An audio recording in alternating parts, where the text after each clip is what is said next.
Right now, there is probably a flame somewhere near you that you barely notice.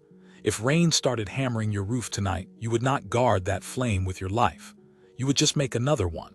But that casual little act belongs to a story older than cities, older than farming, older than writing, and probably older than our own species. For early humans, fire was not an appliance. It was a living thing that could die. And during weeks of endless rain, bringing it back may have been impossible.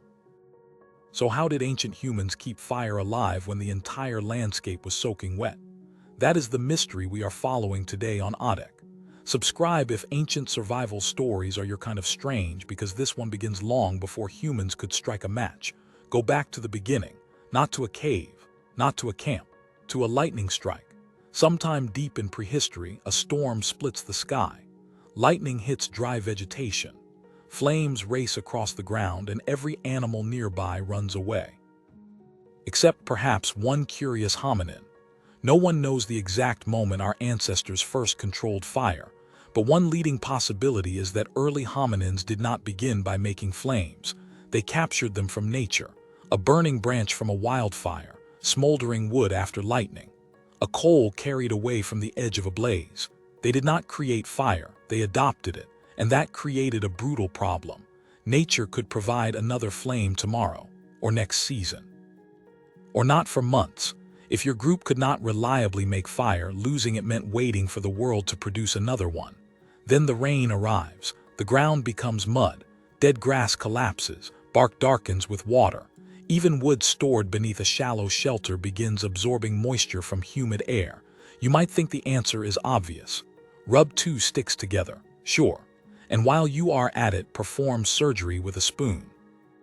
Friction fire requires suitable wood, prepared tinder, practiced movement, and dry material. Moisture steals the heat before the wood dust can form a stable ember. Sparks from stone are not magic either. They still need something dry and combustible enough to catch. That means keeping an existing fire alive could be easier, safer, and far more important than producing a new one. At Wonderwork Cave in South Africa, researchers have found evidence that hominins used fire deep inside the cave more than 1 million years ago. Research published in 2026 suggests that fire may have been present there between roughly 1.07 and 1.79 million years ago. These were not modern humans carrying camping gear. They were distant ancestors moving flame into a protected space. The first great fire technology may not have been ignition. It was maintenance. Now imagine your camp as the rain begins. Your instinct is to build the biggest fire possible. But here is the thing. Big flames consume fuel quickly. They are exposed to wind and falling water. In a long storm, your impressive bonfire becomes an expensive way to run out of wood. A skilled keeper does the opposite. The keeper allows the fire to settle into a dense bed of glowing coals. Then those coals are covered with ash and sometimes surrounded by larger pieces of slow-burning fuel. The ash insulates the ember bed and restricts oxygen. Combustion slows, heat remains trapped, the fire appears dead. It is only sleeping. This is often called banking a fire. Beneath proper shelter, a well-banked coal bed can survive through the night. In the morning, the keeper removes the ash, finds the orange glow, adds fine dry fuel, and blows carefully. The ember has to be nursed back, one breath at a time. At Kesem Cave in Israel, archaeologists identified a large central hearth used repeatedly around 300,000 years ago. Microscopic layers of ash revealed multiple cycles of use, while animal bones and stone tools showed that different activities were organized around it. It was not proof of one immortal flame, but it was evidence of a life arranged around a stable center. The hearth was becoming home, but a protected hearth solves only one problem. What happens when the group has to move? You cannot put a campfire in your pocket. You can, however, shrink it. In 1991, hikers discovered the body of a Copper Age man emerging from ice in the Alps. We know him as Ötzi. He died more than 5,000 years ago carrying an astonishing survival kit: cutting tools, a copper axe, birch bark containers, and fungi associated with fire making and transport. One birch bark container held charcoal fragments and plant material, including maple leaves. It has been interpreted as a possible ember carrier. The idea is simple: place smoldering material inside. Use fresh leaves as insulation and to control airflow. Protect everything with lightweight water-resistant bark. Not a roaring flame, a portable heartbeat. Protected beneath clothing or another covering, a slow ember could travel while the group crossed wet ground. Ancient people also learned that some materials smolder far better than ordinary wood.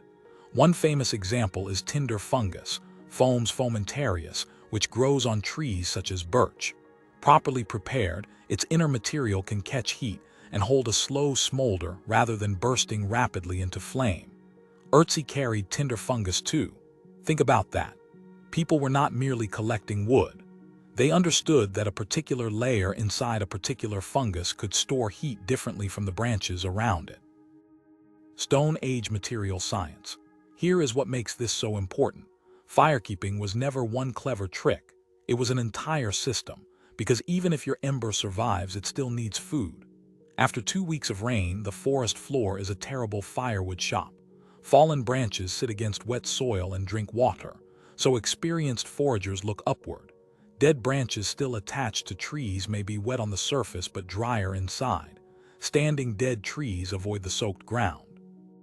Split a thick branch and the pale inner core may still burn.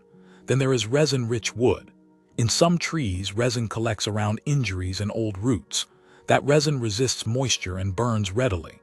Birch bark also contains oils that help it ignite after its surface is dried. The forest is wet. That does not mean every layer is wet.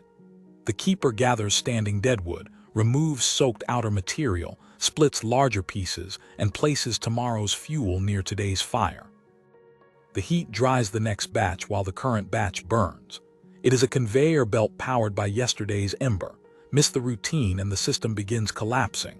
Rain loves that spiral. So humans changed the space around the flame. They chose rock overhangs, cave entrances, elevated ground, and places where runoff would not cross the hearth. A fire too deep inside a cave could fill the shelter with smoke. Too close to the entrance and sideways rain could reach it. The useful zone was between those dangers. Windbreaks could block rain while allowing air to reach the coals. Stones around a hearth could support fuel and retain heat. Dry material could be stored overhead or near enough to warm without igniting. The shelter was not merely protecting people. It was protecting the fire that protected people. And someone had to watch it.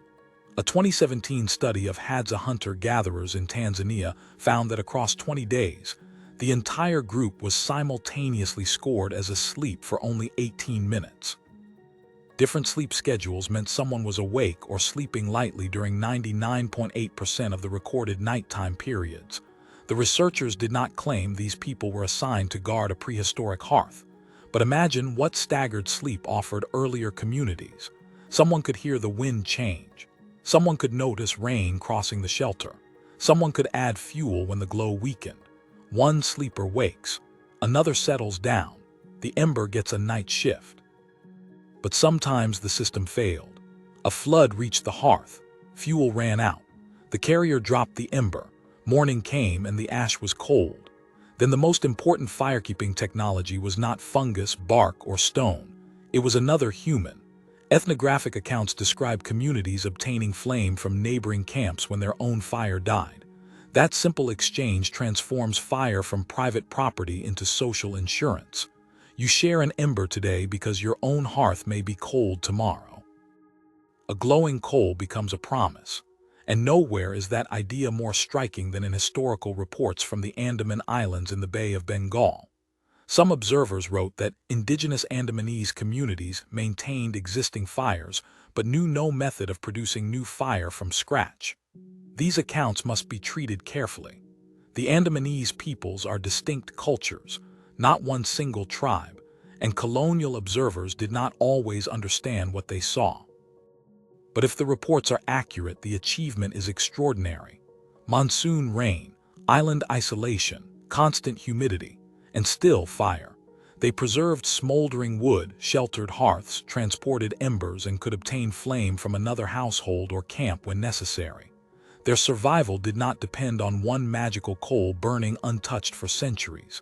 It depended on a network of fires and people able to restore one another. That is even more impressive.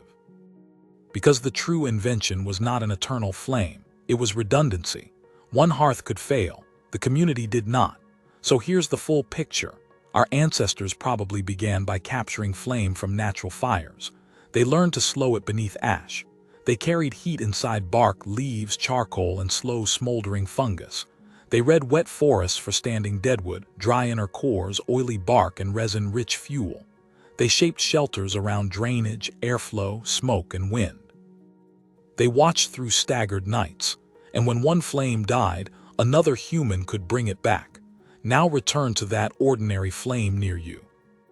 You do not have to guard it from the rain because countless generations turned fire from a rare event into a reliable tool. But the oldest achievement was not learning how to summon fire. It was learning how not to lose it. And maybe that is one of the most human things we do. Protect something fragile, pass it to someone else, and keep the light going longer than any one of us could alone. If you enjoyed this journey, you can subscribe to Oddiq for the next strange chapter of human history.